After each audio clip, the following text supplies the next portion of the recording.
Hello everyone, I'm Nanners of Two Stupid Gamers and the PlayStation podcast PS Toy. And today, I just wanted to bring you a quick video about something I came across. I am subscribed to the Game Informer magazine, and I did that on a whim just for the heck of it. Now, this magazine is not exactly known for quality, and that's kind of a shame because it is one of the few print publication video game magazines left. So yeah, this list of the supposedly 100 greatest RPGs of all time has some glaring issues. But rather than just complain, I'm here to tell you how we can fix this list. So let's get right to it. So right off the bat, there are several no-shows. As with any bad list, they neglected to include a few entries. First, there's no Ys. What?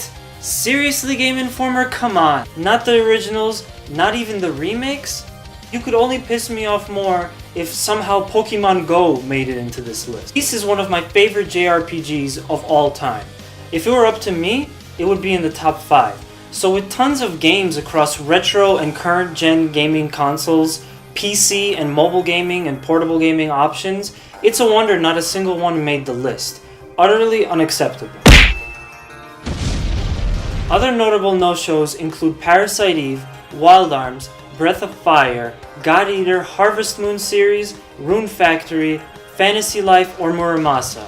And tons of JRPGs like Akiba's Trip or Freedom Wars didn't make the cut either.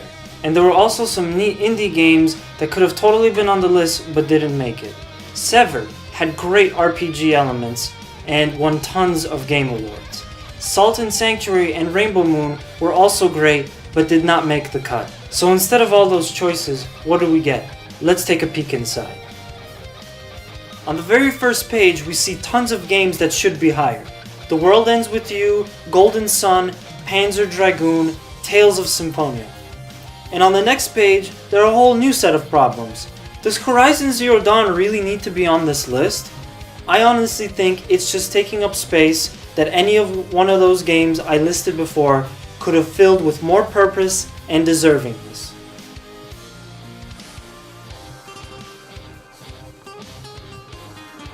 Thank you for putting in Xenoblade Chronicles, by the way, a great crowdsourced success story. But then, you put in Wasteland 1 and not the long-awaited sequel, Wasteland 2, which was itself also a great crowdsourcing success story. And I'm sorry, but Destiny has no place on this list. It really is more of a shooter than an RPG in that Borderlands sense of obsessive gun collecting, and I would seriously just play all the 19 preceding games before popping in Destiny any day. Thank you for putting two important games like Paper Mario and Castlevania so low, Game Informer.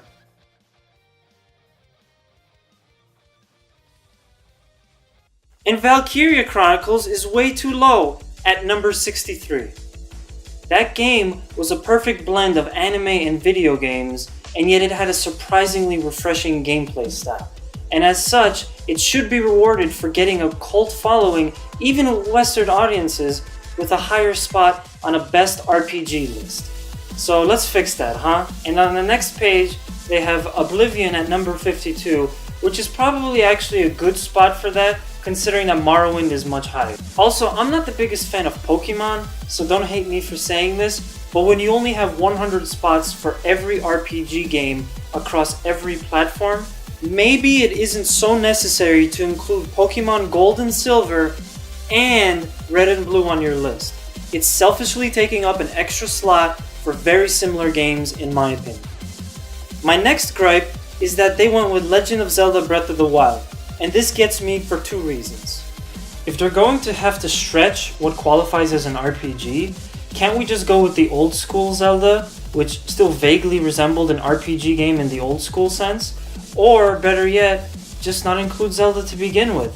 Zelda already crushes the adventure game category, so why do we have to shoehorn it into an RPG list when that's again pushing off better candidates?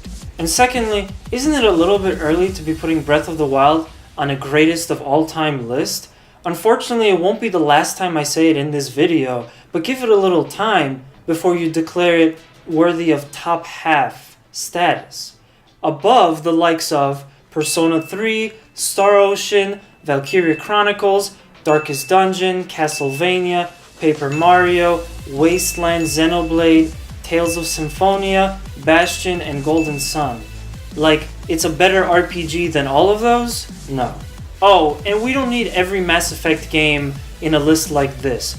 Personally, I would only have one on a top 100. Then we have the original Fallout at 39. We'll come back to this later. New Vegas at 36. Again, keep these in mind. And Game Informer has Earthbound at number 27. I think I know someone that would get pissed off at that. That's right, Game Informer, you twats! Now, Persona 5 is a terrific game. I myself have been obsessed with it since it came out in April and have been playing it non-stop. But I think, once again, too soon for this list, or even to be considered the greatest anything yet. Much like with Breath of the Wild, I would have preferred to give it some time. Let it sink in and digest. See its longevity, if any at all. Still, at least this is a better example of an RPG game.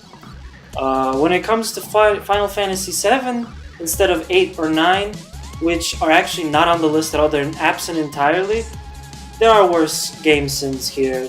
And now, we come to the third biggest thing that pissed me off about this list. Fallout 3 is at number 12. Now, I'm not going to stand here and lecture you on why Fallout New Vegas is better than Fallout 3 and deserves a better spot. I believe it does, but it should be up to the makers of this list to reward mediocrity.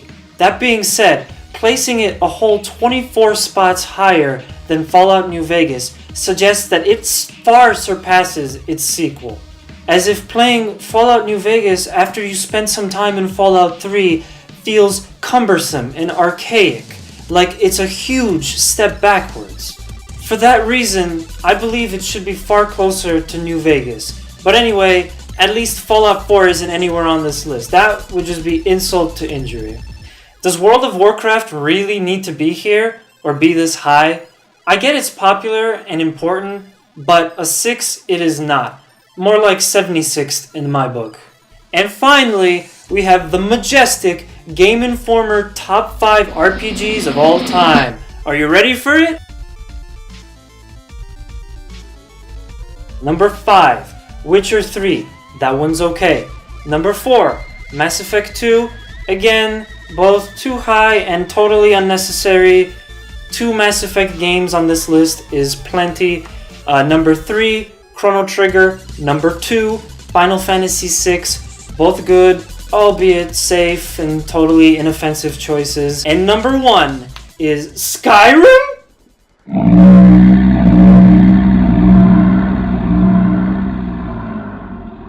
They went with fucking Skyrim. Without a doubt, a good game that deserves to be on any top 100 RPG list. Lord knows I had loads of fun with it, but not here. Not at number 1, not even close. Maybe top 50 or at number 25. It makes me think you don't know shit about RPGs or the history of this game. It's overhyped, one of the least adventurous Elder Scrolls games, no pun intended, and just such a terribly safe pick for your greatest RPG of all time. They even have all the platforms listed out, including PS3. Yeah, why don't we ask some of the good people that played it on the PS3 if their experience was that of a greatest of all time game? No, it wasn't. There were terrible frame rate problems, crashing, and tons of other bugs. And while PC enjoyed a more stable experience overall and mods, these never made it to the PS3. Mods, which could have even been utilized to fix some of the game-breaking, utterly disgraceful issues PS3 users were going through. The game itself was good, but very watered down for an RPG. You could win if you fell asleep on your controller. And the problem with Bethesda RPGs, that being that the main quest is too short, certainly was the problem here as well. You could finish Skyrim's main quest in no time if that's what you chose to focus on. So, you're telling me that the best RPG of all time has to get by on side questing, mods, and general time wasting? That's terrible. You will never convince me that that's what makes an RPG game great. And with that, I would like to express my distaste for Game Informer because of this list. There's just nothing right here. There's so many games that are in the wrong spot. There's so many terrible choices that take up space. And it's a huge letdown for a top 100 games list.